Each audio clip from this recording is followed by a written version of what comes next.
Assalamualaikum warahmatullahi wabarakatuh. Perkenalkan, nama saya Oktra Blasia dari kelas 41A1822006 mata pelajaran kajian kurikulum sekolah. Dosen pengampu Anita Desti MPD. Di sini saya akan menjawab soal ulangan UTS. 1. Perbandingan kekurangan dan kelebihan kurikulum KTSP dan kurikulum K13.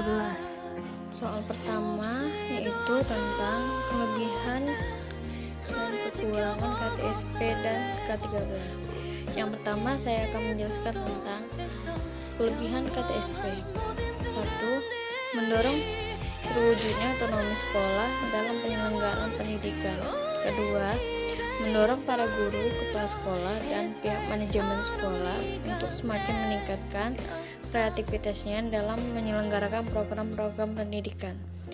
Yang ketiga, KTSP memungkinkan bagi setiap sekolah untuk menitik beratkan dan menyeimbangkan mata pelajaran tertentu yang aspektabel bagi kebutuhan siswa. Yang keempat, KTSP akan mengurangi beban belajar siswa yang sangat padat dan memberatkan kurang lebih 20%. Yang terakhir, KTSP memberikan peluang yang baik luas kepada sekolah-sekolah terus untuk menyeimbangkan kurikulum sesuai dengan kebutuhan. Sedangkan kurikulum KTSP yang pertama, kurangnya SDM yang diharapkan mampu menjabarkan KTSP pada kebanyakan satuan pendidikan yang ada. Yang kedua, kurangnya ketersediaan sarana dan prasarana pendukung sebagai pelengkap bagi pelaksanaan KTSP. Yang ketiga, masih banyak guru yang belum memahami KTSP secara komprehensif, baik konsepnya, penyusunannya, maupun praktiknya di lapangan. Yang terakhir, penerapan KTSP yang merekomendasikan pengurangan jam pelajaran akan berdampak berkurangnya pendapatan guru. Selanjutnya tentang kekurangan K13. Yang pertama, guru banyak salah kaprah karena beranggapan dengan kurikulum 2013, guru tidak perlu menjelaskan materi untuk siswa di kelas. Padahal, banyak mata pelajaran yang harus tetap ada penjelasan dari guru. Yang kedua, banyak sekali guru-guru yang tidak siap mental dengan kurikulum 2013 ini karena kurikulum ini menuntut guru lebih kreatif. Pada persetujuan sangat sedikit para guru yang suka itu, sehingga membutuhkan waktu yang lama agar bisa membuka cakrawala berpikir guru. Dan sudah siap dengan pelatihan-pelatihan dan pendidikan agar mengubah paradigma guru sebagai pemberi materi menjadi guru yang dapat memotivasi siswa agar kreatif. Yang ketiga, kurang mengerti guru dengan konsep persetujuan ilmiah. Yang keempat, kurangnya keterampilan guru setuju RPP. Yang kelima, guru tidak banyak yang menguasai sebanyak autentik. Yang kedua, kurikulum mana yang paling tepat diterapkan dalam pendidikan di Indonesia di masa depan?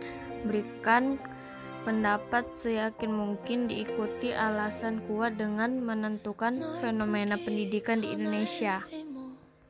Jawaban saya yang kedua yaitu jika menurut saya kurikulum K13, karena dalam K13 ini siswa dituntun untuk selalu belajar kreatif di dalam bidang apa saja. Sedangkan kurikulum K13 ini standar penilaian kepada siswa mengarahkan kepada penilaian berbasis kompetensi seperti sikap, keterampilan, dan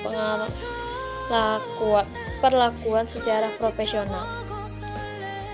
Jika dibandingkan dengan guru, maka akan bertolak belakang.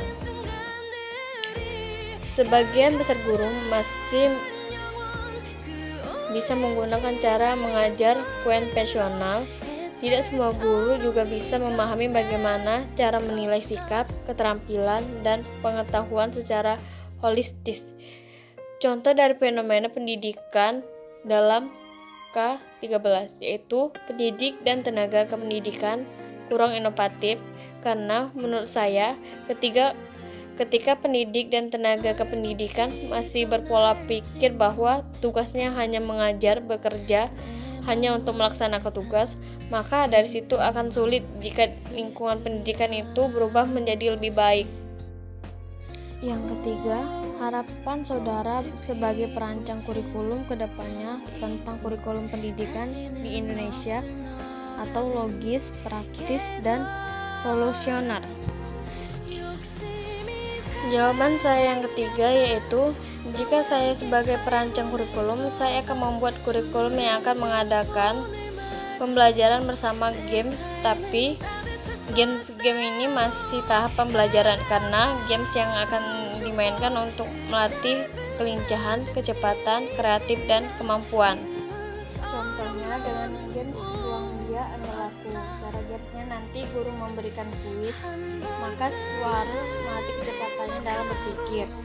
Mengapa saya membuat dalam kurikulumku buat games? Karena supaya siswa tidak merasa bosan di dalam ruangan kelas. Harapan saya ke depannya semoga kurikulum bisa menjadi kurikulum lebih baik lagi, bisa jadi panutan masyarakat di dalam kurikulum di Indonesia. Sekian isian dari saya, terima kasih. Wassalamualaikum warahmatullahi wabarakatuh.